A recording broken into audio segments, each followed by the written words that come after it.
The story I want to share with you today takes place in Hangzhou, China. Hangzhou is a city in Zhejiang province, and it is home to an office building located in the Shihu district. This prime location overlooks Shihu and hosts numerous companies, contributing to the city's economic growth and high living standards. However, in such a beautiful place, a shocking crime occurred that shook the entire nation due to its complexity and sophistication. So, what exactly happened in this building? Let's rewind to February 22, 1999. It was a Monday and the 7th day of the first month of the Chinese lunar calendar. After the Lunar New Year holiday, people were returning to their regular work routines. On that day, a security guard was on his routine patrol in a building located in the Shihu district of Hangzhou. Since it was still the holiday season, only a few companies had resumed work, and the building was mostly empty. The guard was making his rounds at a leisurely pace. Upon reaching the 11th floor, a strange odor in the air caught his attention. Assuming it was the smell of a dead rat, he proceeded to the under-construction area on the 11th floor to investigate. After looking around and finding nothing unusual, he headed to the sink to wash his hands. There, he noticed a white cloth bag beneath the sink with a stronger odor. Curious, he nudged the bag with his foot and felt something soft inside. Could someone have thrown food waste here? Overcome with curiosity, he opened the bag to check, only to recoil in horror. It contained dismembered human body parts. His legs went weak, and he fled the scene in shock. After regaining his composure, he immediately called the police. Upon receiving the report, the police promptly arrived at the scene, cordoned off the area, and launched a formal investigation. The victim was identified as a young woman with clear strangulation marks around her neck. No wallet or personal belongings were found near the white cloth bag. A forensic examination revealed a male DNA sample on the victim's body. The woman's body had been dismembered into 30 pieces, with a portion of her thigh missing. The cause of death was determined to be asphyxiation caused by neck compression, and the estimated time of death was approximately 2 days prior. The victim was soon identified as Ms. Liu, an accountant working in the building. Once her identity was confirmed, the police launched a full-scale investigation involving all employees in the building. Among them, a suspect named Liu Chao drew the investigators' attention. Liu Chao was suspected because 2 days earlier, on February 19th, he had been the sole security guard on duty in the building. Moreover, after his shift ended, he disappeared and could not be contacted. His colleagues also mentioned that on that day, he had made a panicked phone call asking to borrow money due to an urgent matter. Believing Liu Chao to be a prime suspect, the police went to his residence. Neighbors reported that they had not seen him for days and were unaware of his whereabouts. However, inside his home, investigators discovered traces of blood. Forensic tests confirmed that the blood belonged to Ms. Liu. Fingerprint analysis from his apartment also matched those found on the white cloth bag at the crime scene.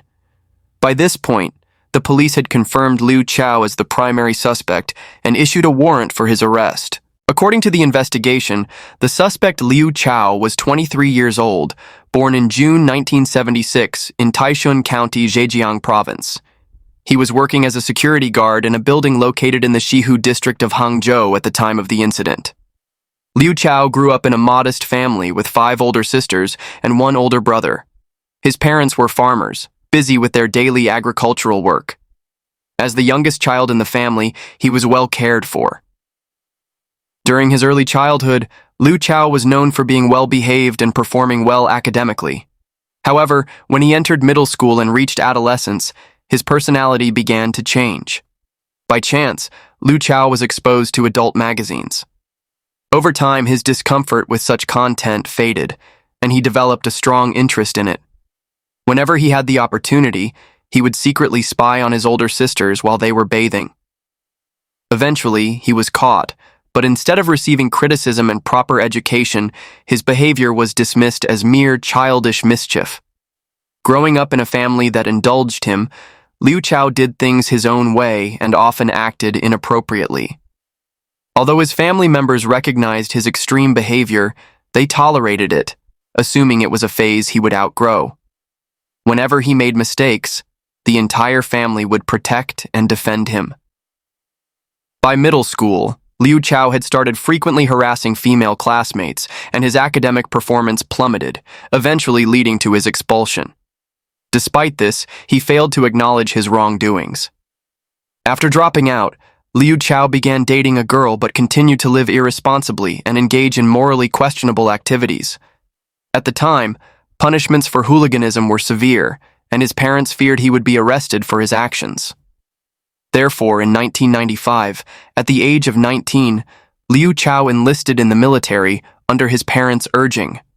They hoped military service would discipline him, help him control his temper, and shape him into a productive member of society. However, during his time in the military, his behavior showed no improvement. He was hot-tempered and frequently clashed with his commanding officer.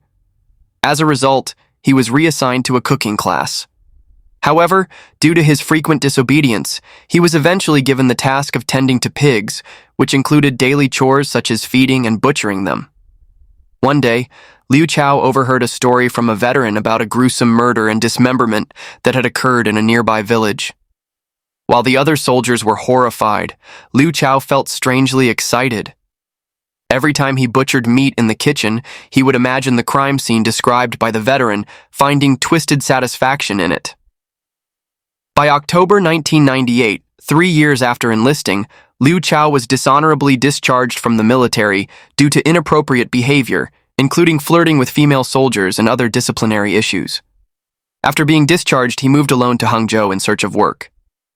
Liu Chao had a peculiar habit of writing letters frequently. During his time in Hangzhou, he continued to send letters to his former comrades, sharing trivial stories about his life. Around this time, the girlfriend he had dated for 4 years broke up with him, which had a significant psychological impact. From that point onward, a dark desire began to take root in his mind. He wanted to experience the thrill of committing a crime. By January 1999, just 1 month before the incident, Liu Chao applied for a security guard position at a building in the Shihu district of Hangzhou. During the interview, he deliberately concealed his dishonorable discharge from the military. Ultimately, he managed to deceive the HR department and successfully secured the job as a security guard. After becoming a security guard, Liu Chao saw many people coming in and out of the building daily. Gradually, he began to develop criminal thoughts, but the problem was that he had no specific target in mind. One day, while he was on duty as usual, a young woman approached him to ask for directions to the restroom. Seeing that no one else was around, a sinister idea crossed his mind. He pointed her toward the restroom and quietly followed her from behind. Sensing someone following her, the woman turned around and saw it was the security guard. Feeling uneasy and fearing for her safety, she pretended to remain calm and said, "Oh no, I forgot something," before quickly running out of the building. His first attempt at committing a crime had ended in failure.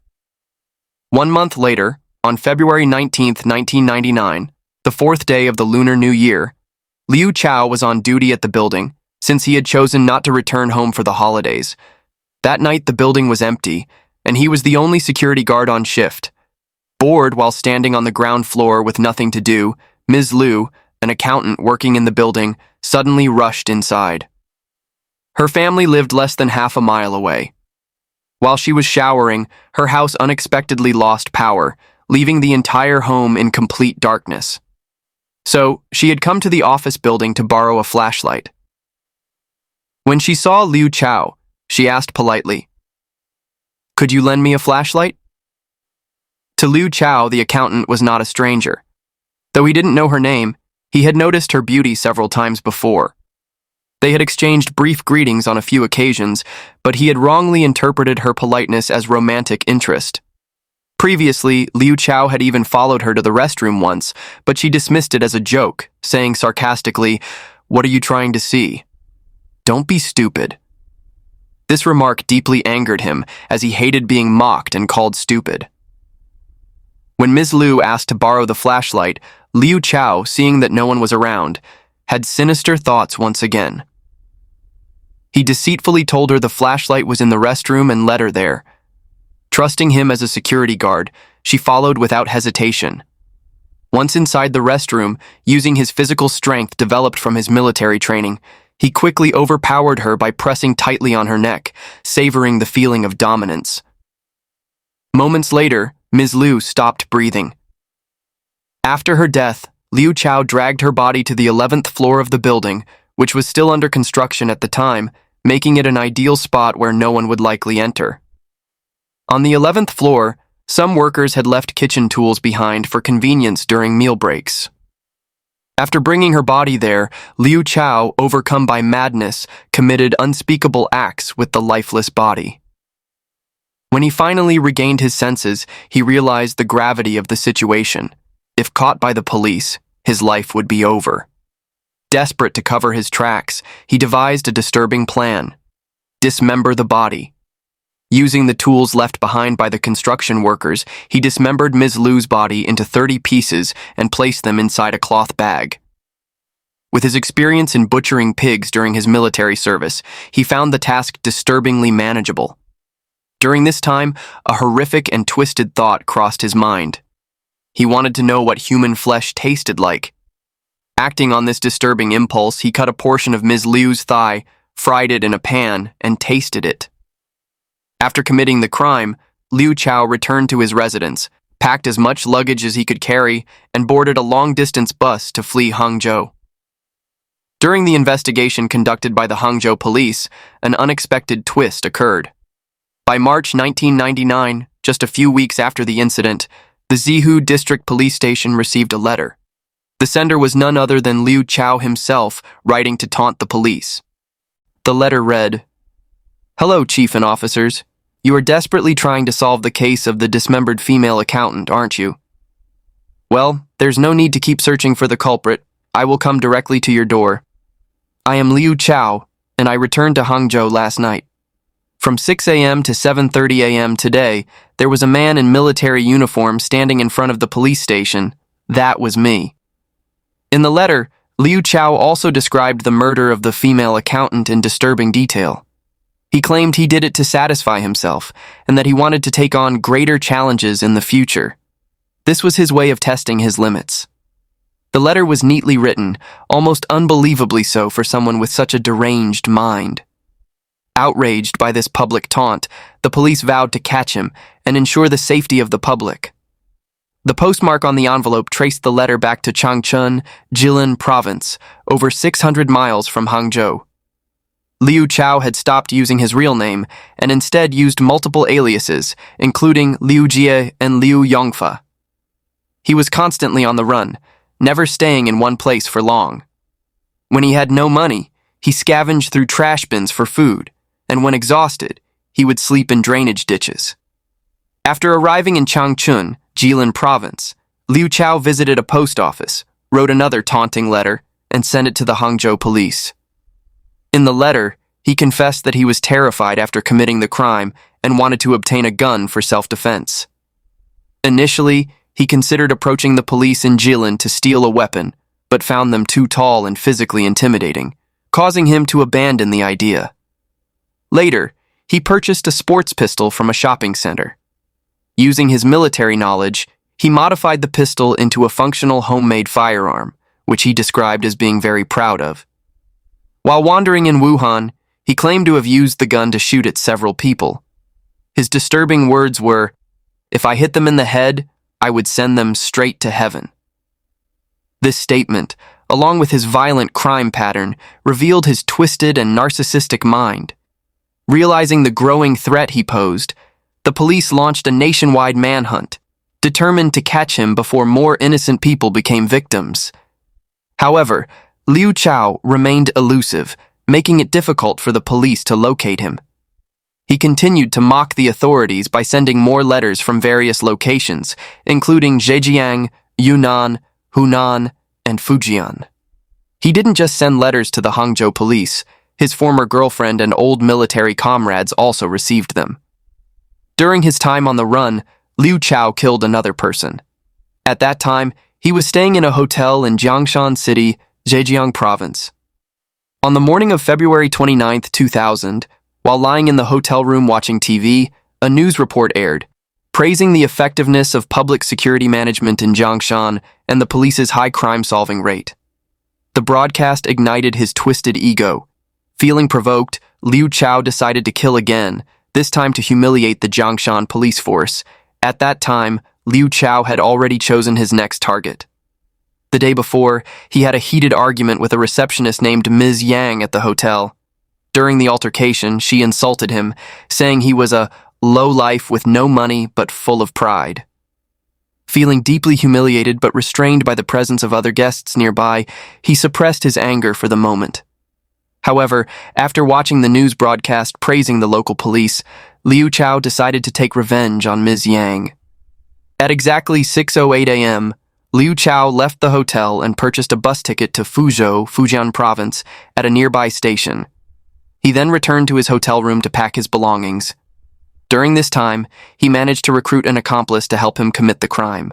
The reason why this accomplice joined him remains unclear, as the official documents do not explain it. However, it was noted that Liu Chao did find a partner in crime. That same day, Ms. Yang began her routine hygiene inspection of the hotel rooms.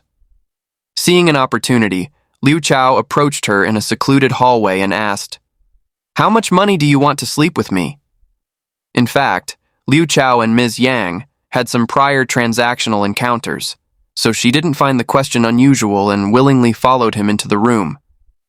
Tragically, she had no idea she was walking into her death. As soon as they entered the room, before she could react, Liu Chao struck her violently with a stick, causing her to collapse to the floor. He and his accomplice then suffocated her with a plastic bag over her head. After she died, both men took turns assaulting her body before hiding it under the bed. Calmly, they left the hotel as if nothing had happened. Following the plan, Liu Chao boarded a long-distance bus and fled Jiangshan City, traveling to Fuzhou, Fujian, approximately 185 miles away. Upon arrival, he immediately sent a detailed letter to the Shihu District Police Station in Hangzhou, describing how he and his accomplice had killed Ms. Yang, the receptionist. He elaborated in graphic detail, even stating that he had suggested dismembering her body and frying her liver. But his accomplice refused out of fear, so they ultimately abandoned the idea. Liu Chao's true motive for writing the letter was to sell information about his accomplice to the police. He claimed the accomplice was weak and scared, making him a liability for future crimes. He offered to provide clues about the accomplice if the police transferred 3,000 yuan to one of his bank accounts. For another 3,000 yuan, he promised to reveal the accomplice's full address. Upon investigation, the bank accounts he provided were all registered under false identities. Adding to his twisted behavior, Liu Chao even sent holiday greeting cards to the police. While in Wuhan, Hubei province, he crafted a homemade firearm. To test its power, he randomly shot at pedestrians before fleeing the scene. He frequently stalked and assaulted women in Fuzhou, Fujian, and other areas, robbing and attacking them. At the Changchun railway station in Jilin province, he once used a knife to rob a young woman. When she resisted, he stabbed her in the stomach before escaping. In Kunming, Yunnan, he stormed into a hair salon armed with his homemade gun and robbed a female hairstylist who was alone in the shop. She was so terrified that she didn't resist, and fortunately, she was left unharmed after he took the money and fled. Liu Chao's hometown was in Taishun County, Zhejiang province. During his time on the run, the Hangzhou police frequently visited his hometown to investigate. Taishun County had 8 police stations, and the Hangzhou police visited each of them no fewer than 15 times, with each round trip taking approximately 13 hours by car. The investigation consumed significant police resources, but they were determined to catch the ruthless criminal. Since the nationwide manhunt began, his family had received no news about him. Occasionally, Liu Chao would send letters to his former military comrades, often bragging about his crimes in disturbing detail. One particular letter stood out. He claimed he had joined a secret underground organization and was being trained to become an assassin. According to his letter, he had to travel to countries like Thailand and Myanmar to procure weapons for criminal syndicates. He even boasted that the world would witness his achievements within the next 6 years. By February 9, 2004, 5 years after the original crime, the case took a dramatic turn. That afternoon, the Hangzhou police received a phone call from a man stating that he had spotted someone resembling the wanted criminal Liu Chao in Shuning County, Fujian Province, approximately 185 miles from Hangzhou. Acting on this lead, Hangzhou police immediately set out for Shuning while coordinating with the local authorities for assistance in the arrest.